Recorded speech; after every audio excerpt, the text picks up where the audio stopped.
सुंदरवन जंगल के बीच में एक पब्लिक टॉयलेट था। उसमें भूतिया टोनी चिड़िया की आत्मा का साया था। छी छी छी, इन पक्षियों ने मेरे शौचालय को कितना गंदा कर रखा है। मन करता है इतना मारो कि इनकी गाल लाल कर दूं। तभी वहाँ पर एक बंटी कबूतर हाथ में लोटा लिए वहाँ आता है। उसे देखकर भूतिया टोनी चिड़िया की आत्मा बोलती है, अच्छा तो एक मुर्गा और आ गया, इसको नहीं छोड़ूंगी। इन पक्षियों ने मेरे शौचालय को बहुत ही ज्यादा गंदा कर रखा है। ये शौचालय सिर्फ और सिर्फ मेरा है। ये शौचालय में इनको इस्तेमाल करने देती हूँ तो ये सोचते हैं कि इनके बाप का है। मुझे पता है ये मेरे शौचालय को सही से साफ करके नहीं जाएगा। अब मैं इस शौचालय के साथ साथ इसका भी सफाया कर दूंगी। इतना कहकर वो भूतिया चिड़िया गायब हो जाती है और तभी बंटी कबूतर लोटा लेकर उस शौचालय के अंदर चला जाता है। वो टॉयलेट में फ्लश का बटन नहीं दबाता और सीधा दरवाजा खोलकर बाहर की तरफ जाने लगता है। तभी उसे जोर जोर से हंसने की आवाज सुनाई देती है। कौन है रे? मुझे इस तरह कौन डरा रहा है? तेरी मौत तुझे आवाज लगा रही है। तू यहाँ पर टॉयलेट करके जा रहा है, लेकिन तूने फ्लश को नहीं दबाया, इसी वजह से तुझे मरना होगा।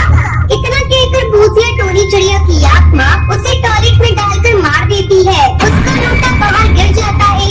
ये देखकर भूतिया टोनी चिड़िया की आत्मा हंसते हुए बोलती है, अब मैं यहाँ पर किसी को भी नहीं छोड़ूंगी। इन पक्षियों ने मुझे बहुत ही ज्यादा दुखी कर दिया है। रात के समय जब भी शौचालय में शौच करने आएगा, मैं उसे इस टॉयलेट में जिंदा दफन कर दूंगी। अगली सुबह बंटी कबूतर की पत्नी टुनटुनी से ढूंढकर शौचालय के पास पहुँचती है। वहाँ बाहर उसे बंटी कबूतर का लोटा दिखाई देता है। हे भगवान, आखिर मेरे पति को इस चुड़ैल ने मार दिया। भगवान जाने भूतिया चिड़िया की आत्मा का हम लोगों ने आखिर क्या बिगाड़ा है जो ये हम सभी को इस तरह भयानक मौत दे रही है। वहीं दूसरी तरफ को भूतिया टोनी चिड़िया की आत्मा एक बार फिर हंसते हुए उस टॉयलेट के होल में से बाहर निकलती है और बोलती है, आज एक बार फिर मैं इस टॉयलेट में किसी न किसी पक्षी को मार दूंगी। मैं अपनी मौत का बदला लेकर ही रहूंगी। वही कहकर टुनटुनी चिड़िया को शौचालय के होल में खींच लेती है और उसकी बड़ी मौत हो जाती है। जंगल में धीरे धीरे पक्षी कम होते जा रहे थे। दिन में अगर कोई शौचालय में टॉयलेट करने आता तो उसे कुछ नहीं होता, लेकिन रात के समय अगर कोई शौचालय करने के लिए जाता तो भूतिया चिड़िया की आत्मा उसे जिंदा नहीं छोड़ती। इसलिए रात के समय पक्षियों ने टॉयलेट जाना ही बंद कर दिया। अगले दिन हमारे जंगल में अब धीरे धीरे पक्षी कम होते जा रहे हैं। इस भूतिया चिड़िया ने तो अब बहुत ही ज्यादा आतंक फैला दिया है। इस भूतिया चिड़िया की आत्मा का राज हमें पता लगाना ही होगा। हमें इस आत्मा से एक बार बात करनी ही होगी। फिर जंगल के पक्षियों के साथ रात में शौचालय में जाता है।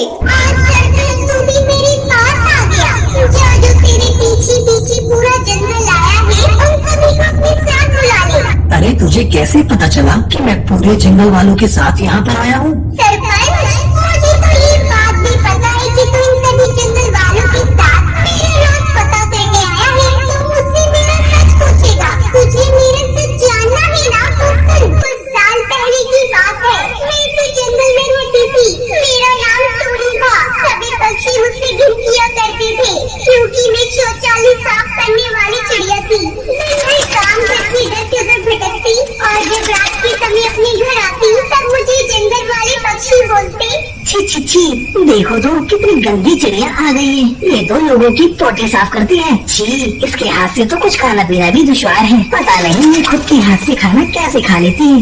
भैया, यहाँ पर कोई काम बड़ा या छोटा नहीं होता। काम तो काम होता है। अगर आप कोई काम करते, अगर आपको भी इस तरह बोलेगा तो आप क्या करेंगे?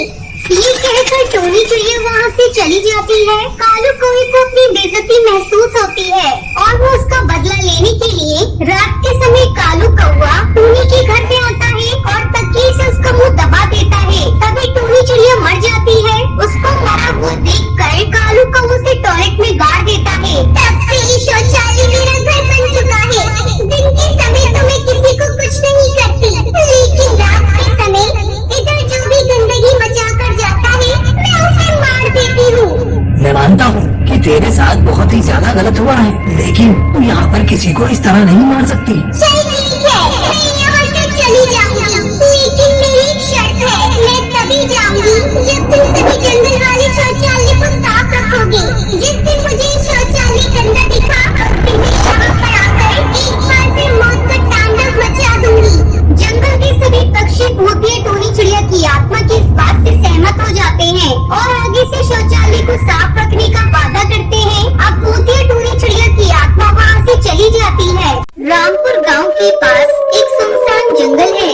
वहाँ कोई आता जाता नहीं है क्योंकि वहाँ एक खंडर है, लेकिन वो खंडर सिर्फ नाम का है। वहाँ बहुत साफ सफाई रहती है। खंडर का गेट रास्ते पर है और बाहर पानी का एक मटका रखा है जिस पर एक गिलास रखा हुआ है। बाहर लिखा है माँ की ममता। जंगल में अकाल पड़ गया, जिसकी वजह से जंगल के सब पक्षी दूसरे जंगल जा रहे थे। उसमें से एक चिड़िया टुनटुनी और उसकी 1 साल की बेटी भूरी भी है। टुनटुनी भूरी को गोद में लिए काफी दूर तक आ गई थी। अब तो मेरी पंखुड़ी ने भी जवाब दे दिया है और पूरी भी कुछ देर में दूध मांगेगी। मेरे पास तो दूध भी नहीं है, मैं इसे क्या पिलाऊंगी? टुनटुनी से चिंता में थक कर वहीं सो जाती है और उसके साथ वाले सारे पक्षी आगे निकल जाते हैं। 1-2 घंटे बाद भूरी के रोने की आवाज टुनटुनी के कानों में पड़ती है। चुप हो जा भूरी, और मेरे बाकी के साथी कहाँ गए? अब मैं किस तरफ जाऊँ और अकेले कैसे जाऊँ?